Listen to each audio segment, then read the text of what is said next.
12,861 feet.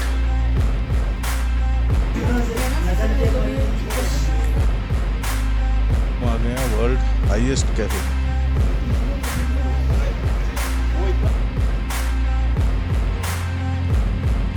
में बहुत बारिश वगैरह मिली है।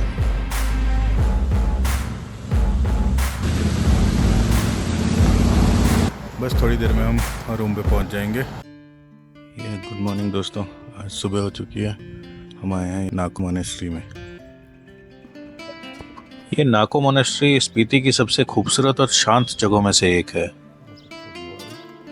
लगभग 3,662 मीटर और 12,014 फीट की ऊंचाई पर स्थित ये स्थान जितना आध्यात्मिक है उतना ही प्राकृतिक सौंदर्यता से भरपूर है। चारों तरफ आसमान छूते चोटी वाले पहाड़, उनके बीच बसा छोटा सा नाको गांव और सामने फैली शांत वादियां। ऐसा नज़ारा किसी पेंटिंग से कम नहीं लगता।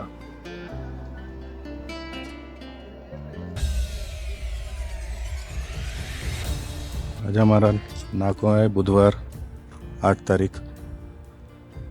आज हम पहुंचे हुए नाको में। स्टे रूम भी बहुत बढ़िया था, बहुत ही अच्छा था यहाँ का।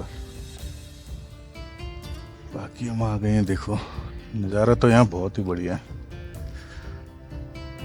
और दिखाता हूँ,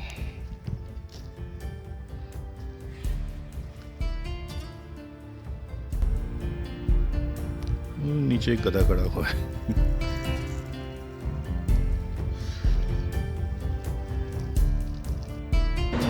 यहाँ जहाँ भी नज़र डालो हर तरफ सिर्फ खूबसूरत पहाड़ और खुला नीला आसमान दिखाई देता है।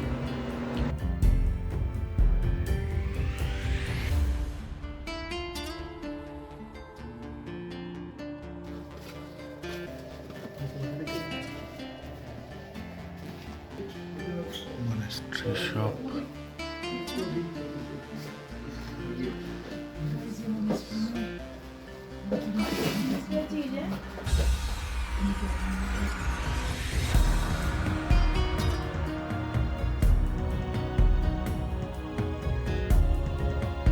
कुछ प्रेयर की आवाज आ रही है यहाँ से, देखते क्या चल रहा है।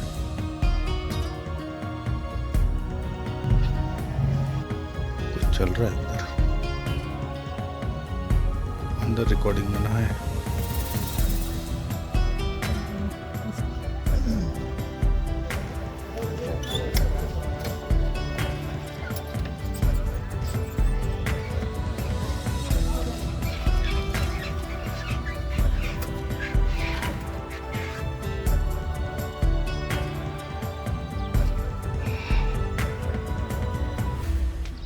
किसी जगह पर घर बना रखा है इन लोगों ने। कैसे रहते होंगे यार ये लोग यहाँ। अब हम मठ के पास से होकर नाको झील की तरफ जा रहे हैं। ये छोटा सा रास्ता आपको बहुत ही खूबसूरत लगेगा। छोटे छोटे गलियों से होकर हम निकल रहे हैं। यहाँ पर इन लोगों के ट्रेडिशनल घर बने हुए हैं, रंग बिरंगे फ्लैग्स लगे हुए हैं।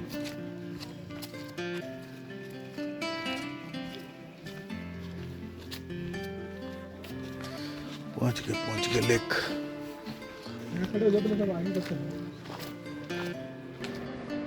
एक छोटी सी वॉक के बाद हम पहुंच गए लेक के पास। यहाँ नाको झील के चारों ओर क्लॉकवाइज परिक्रमा करने की परंपरा है। स्थानीय लोग और बौद्ध धर्म को मानने वाले लोगों का विश्वास है कि श्रद्धा और सम्मान के साथ इस दिशा में परिक्रमा करने से शुभ फल मिलता है और मन को शांति प्राप्त होती है। मैंने और बख्शी साहब ने इस परंपरा का सम्मान करते हुए झील की परिक्रमा करना शुरू किया। अच्छा, यहाँ से सिर्फ 2 किलोमीटर चढ़ाई है और जो व्हाइट बिल्डिंग है। अच्छा, आपने नीचे उतार के नीचे तो zigzag करते हैं नीचे नदी के लेवल में। अब फिर नदी के लेवल में वैली यू खुल जाएगी और आपको फोटोग्राफी जल्दी जाएंगे ना, फोटोग्राफी करने की इतनी अभी तो सुमदो जा रही है। सुमदो यहाँ पे आपने बताया सुमदो आ जाए। सुमदो में क्या है? Army camp. Okay, army camp. Sumdo में चेक पोस्ट पे बोलना आपने ना, वो कि आपने क्या बोलते हैं एंट्री भी कराओ और फिर अगर बॉर्डर घूमने जाना है तो टाइम से।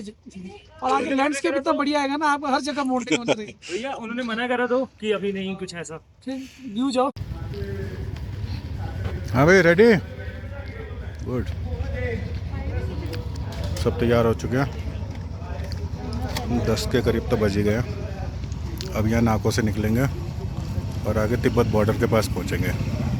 देखते हैं कितना टाइम लगता है। ये हमारा होम स्टे था, हेमटैंस।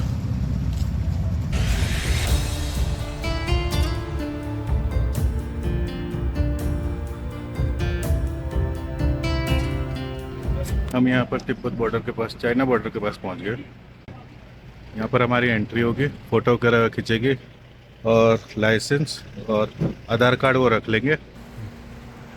दोस्तों यहाँ से आगे फ़ोटो और वीडियोग्राफी की अनुमति नहीं है, इसलिए हम यहाँ कैमरा बंद कर रहे हैं। अब आपसे सीधा मुलाकात होगी भारत तिब्बत सीमा के आखिरी गांव लापचा बॉर्डर पर।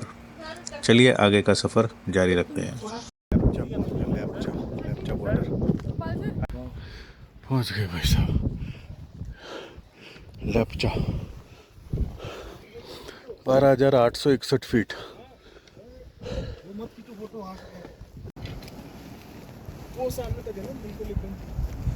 साइड में जो दिख रहा है सफेद बिल्डिंग दिख रही है नदी के, ये है चुरक गांव। नदी है, पारचूर नदी होगी। इसके राइट साइड में जो दिख रहा है सफेद मकान दिख रहे हैं, ये है सकटोट गांव। ठीक है, उससे इधर को आ जाओ, जो नीचे पीले मकान नहीं दिख रहे, ये है घूमर गांव। अच्छा, ठीक है, ये है आप लोगों की जानकारी।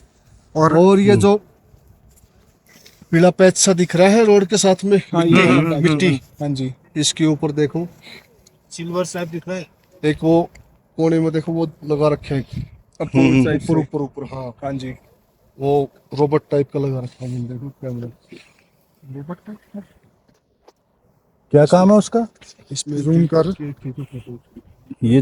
ये इधर जो रोड के साइड में है, कौन सा वाला? ये नहीं, देखो देखो सामने, ये इधर, इसमें यहाँ देखो। अच्छा, ये है ना आईफोन है भाई, ये रोबोट टाइप ऑफ लग रहा है। हाँ, ना? ये जो पीला पैच है ना, रोबोट टाइप का, उसमें आ रखा होगा। देखो उसमें। अच्छा।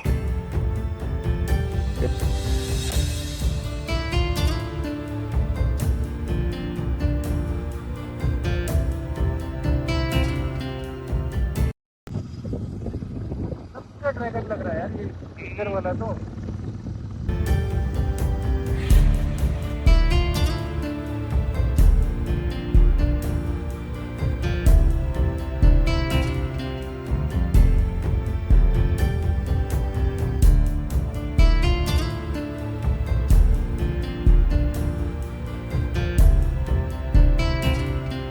ऊपर तक बाइक आ रही होती तो मजा आता था।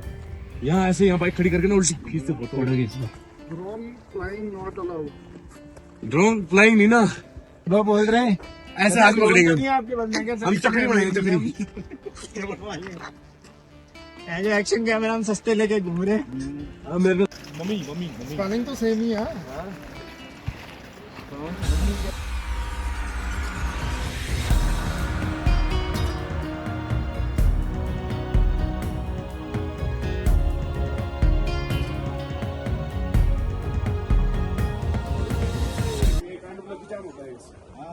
क्या होता है? कंटिन्यूस कर रहा था, डीसी चालू करना, ये गलत और क्या?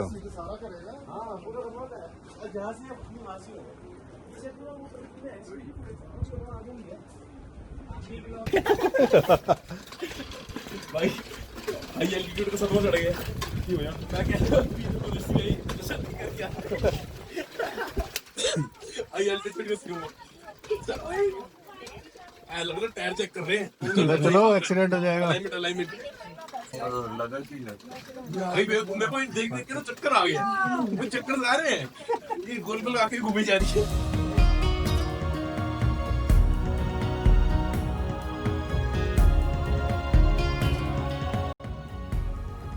दोस्तों अब हम पहुंच चुके हैं स्पीति की सबसे मशहूर और पुरानी मठों में से एक, क्यू मोनेस्ट्री।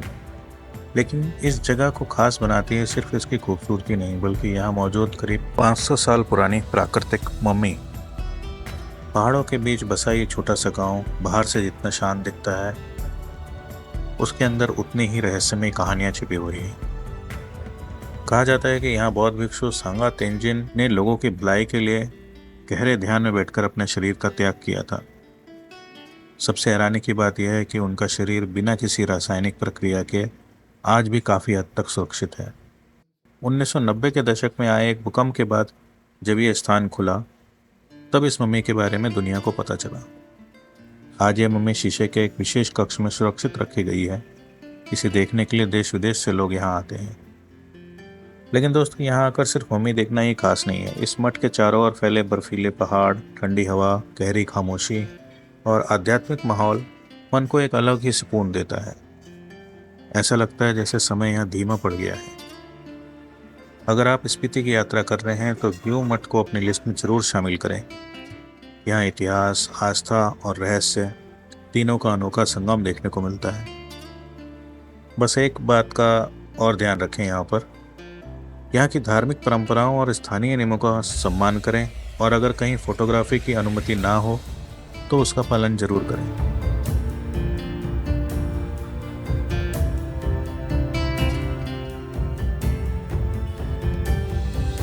दोस्तों, सच कहूँ तो ग्यू मठ की खूबसूरती कैमरे में पूरी तरह कैद नहीं हो सकती।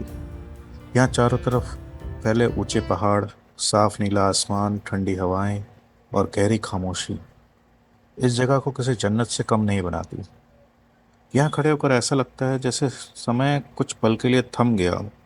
शहरों का शोर, भागदौड़ और तनाव सब पीछे छूट जाता है।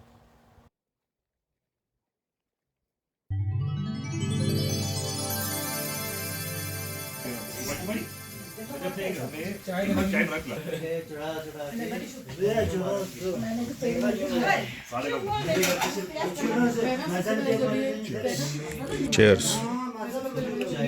चीयर्स। दोस्तों, मौसम अचानक से बदल गया है, हल्की बारिश शुरू हो गई है, तो हम आगे का सफ़र आज चिमनी से करेंगे।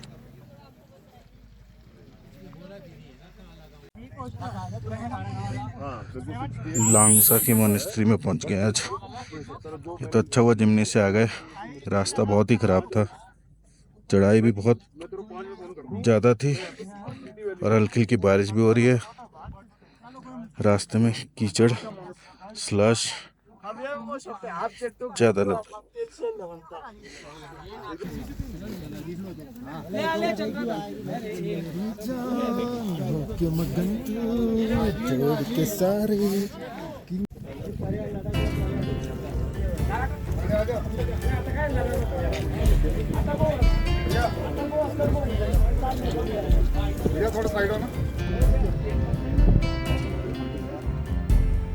चलिए दोस्तों, अब हम आगे अपने सफ़र की ओर बढ़ते हैं। स्पीति की हर मोड़ पर एक नई कहानी हमारा इंतज़ार कर रही है।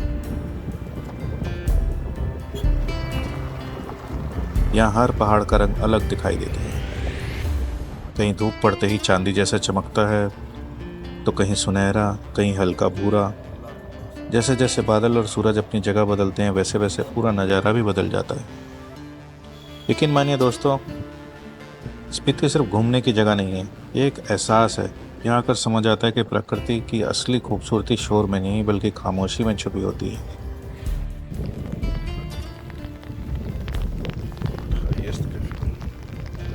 अब हम आ गए हैं वर्ल्ड हाईएस्ट कैफे में। सब कुछ इस हाईएस्ट है यहाँ पर तो, और नज़ारा भी बहुत हाईएस्ट है। आज हम इससे चल रहे हैं, बाइक छोड़ दी है। आज पूरा दिन हम इससे घूम रहे हैं।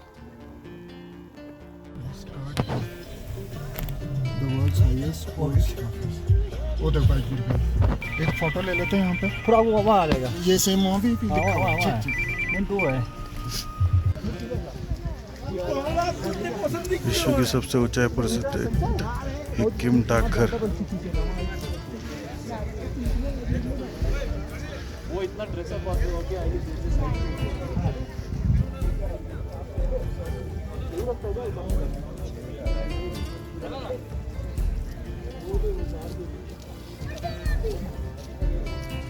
नज़ारा देखो दोस्तों, क्या बढ़िया बादल दिख रहे हैं यहाँ से।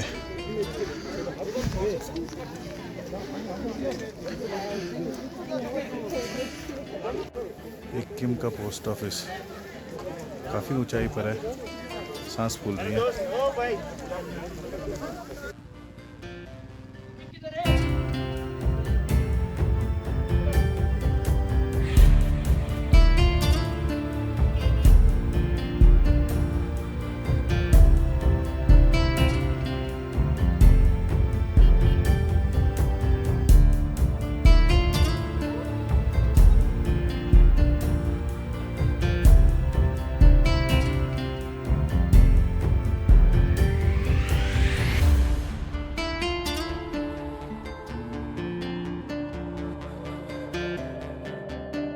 कच को लाइन में लगा दिया है। ये रहा पोस्ट कार्ड तीनों का, और ये लाइन है, क्यू है पूरी।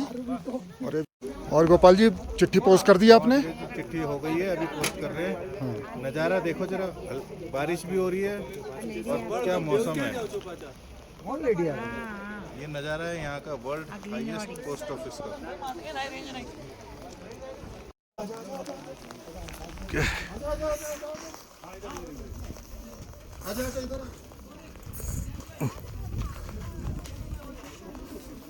अब ये हम यहाँ पोस्ट करने जा रहे हैं पत्र। ये गोपाल का भाभी के, गोपाल का भाभी के नाम पे, ये मेरा मम्मी के नाम पे। चलो चलो बाय। निकल जाएगी, जिसको आ रही होगी बंद हो जाएगी। वो कह रहा है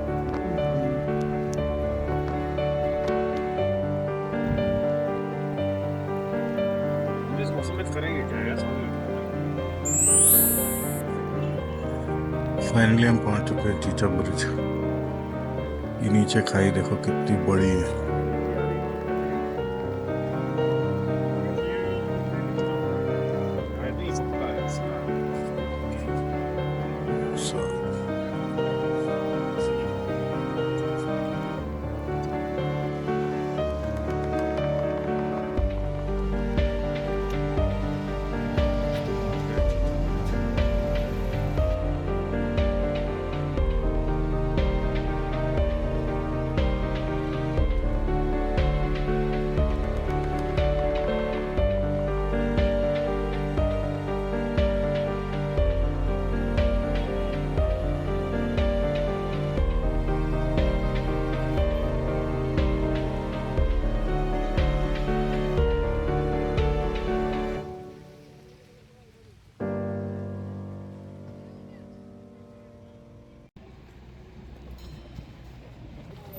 दोस्तों ये है काजा का पेट्रोल पंप। इसके आगे और पीछे 200 किलोमीटर तक और कोई पेट्रोल पंप नहीं है। तो काजा में जब भी पहुंचो तो यहाँ से ज़रूर रिफ़िल करके टैंक फुल, और प्लस एक कैन भी आपके पास ज़रूर होनी चाहिए इमरजेंसी के लिए।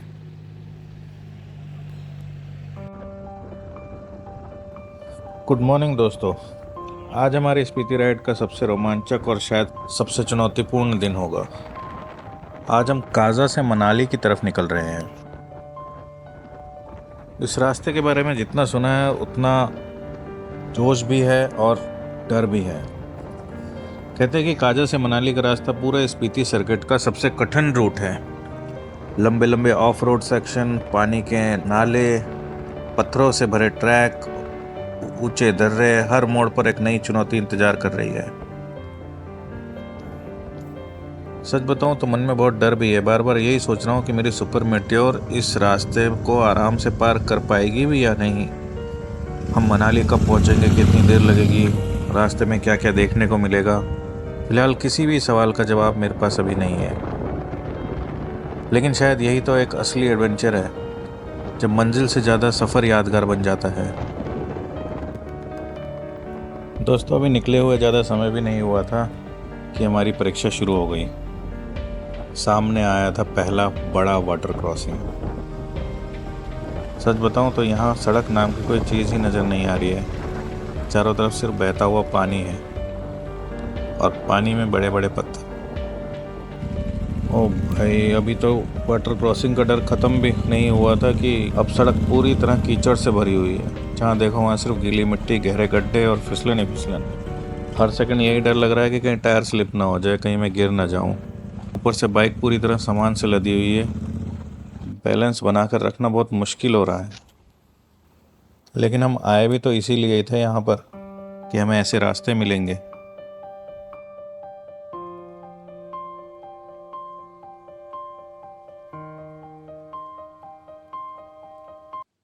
ये यहाँ का फेमस चाचा चाची ढाबा। यहाँ तक आने में जान निकल गई है, बाइकों की हालत ख़राब हो गई और अपनी भी साथ में। रास्ते में बहुत बारिश वगैरह मिली है। बारिश का तो मौसम है ही, बारिश मिली है, कीचड़, कई जगह बाइक फिसली भी है। अभी यहाँ पहुँचे हैं, 1:30 बज रहे हैं। देखते हैं, अभी 3 साढ़े 3 घंटे और लगेंगे पहुँचने में। चलते हैं आगे। वाटर क्रॉसिंग भी है, 10 से 15 बता रहे थे कि वाटर क्रॉसिंग है। कितनी है, और धीरे धीरे जैसे जैसे दिन बढ़ेगा वैसे वो और पानी का फ्लो बढ़ता जाएगा। मौसम तो बहुत ज़बरदस्त हो रहा है।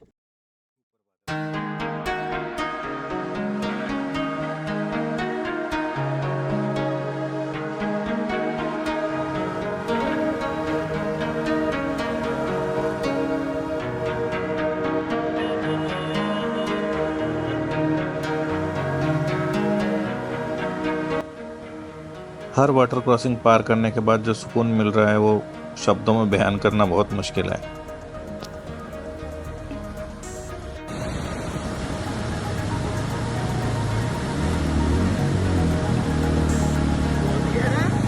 गहरा बीच में गहरा है।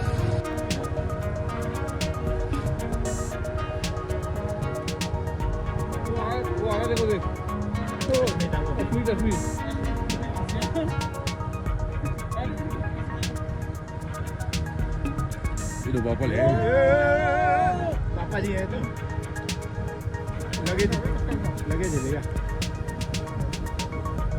चक्कर नहीं है, कोई और है, कोई और है। इसके पापा ही हैं भाई। वो आगे से वो ग्रे बोले चलेंगे ना। यो पारस बेबी। 1 2 3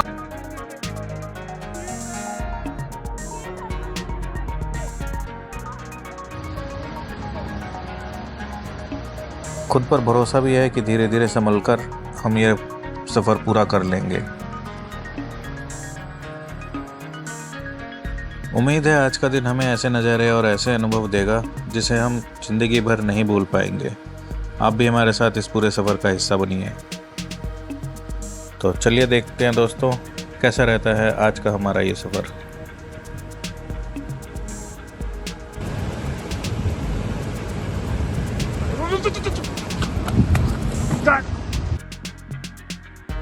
इस वक्त दिमाग में बस एक ही सवाल घूम रहा है, यार बाइक चलाऊं तो चलाऊं कहाँ। पानी इतना तेज बह रहा है कि रास्ता नीचे दिखाई नहीं दे रहा। हर पल यही डर लग रहा है कि कहीं टायर फिसल ना जाए, बाइक का बैलेंस ना बिगड़ जाए। फाइनली भाई सब पहुंच गए, पूरा सारा ऑफ रोडिंग ख़त्म करके। ये हमको बोर्ड दिखाई दिया और ये पक्का रोड। सुबह से निकले हुए हैं, इतनी ऑफ रोडिंग, इतने झरने, इतनी वाटर क्रॉसिंग कि पूछो मत भाई साहब। हालत ख़राब हो गई। इसके पिछवाड़े की तो पता ही नहीं क्या हो गया। अब जाके ये जो बोर्ड दिखाई दिया ना, इतनी राहत मिली है। अटल टनल 12 किलोमीटर और मनाली 45 किलोमीटर। इसको देख के मन खुश हो गया बिल्कुल, बहुत। गार्डन हो गया। और ये जो रोड है ये तो मजा ही आ गया, क्या बताऊं। इसके लिए तो स्वर्ग शब्द ही नहीं है। ये जो रोड मिला है हमें सुबह से जो चला रहे हैं, इतनी भयानक ऑफ रोडिंग, उसका भी अपना मजा था। फाइनली लगता है कि हम लोगों ने कर लिया ये। चलो अब आगे पहुंचते हैं होटल तक, फिर देखते हैं। ये जी पहुंच गए अटल टनल और 7:30 बज गए। अभी हम स्पीति का सर्किट करके अटल टनल के बाहर निकले हैं। बस थोड़ी देर में हम रूम पे पहुंच जाएंगे। 1 से 1.5 घंटे के करीब और लगेगा। बस निकल चुके हैं यहाँ से और ये रहे बाकी लोग। बस ये रही अपनी गाड़ी, चलते हैं होटल की तरफ।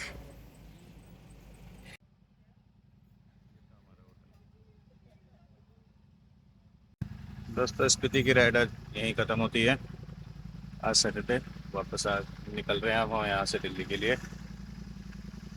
सब तैयार हो रहे हैं। ये अपनी बाइक को भी रेडी हो चुकी है, सारे सामान पैक कर रहे हैं और बस थोड़ी देर में अभी निकल पड़ेंगे यहाँ से। पूरा 11-12 घंटे का रास्ता है। रात को 12-1 बज जाएगा पहुँचते पहुँचते। ब्लॉग पसंद आया हो तो चैनल को सब्सक्राइब करें, लाइक करें, शेयर करें। Thank you.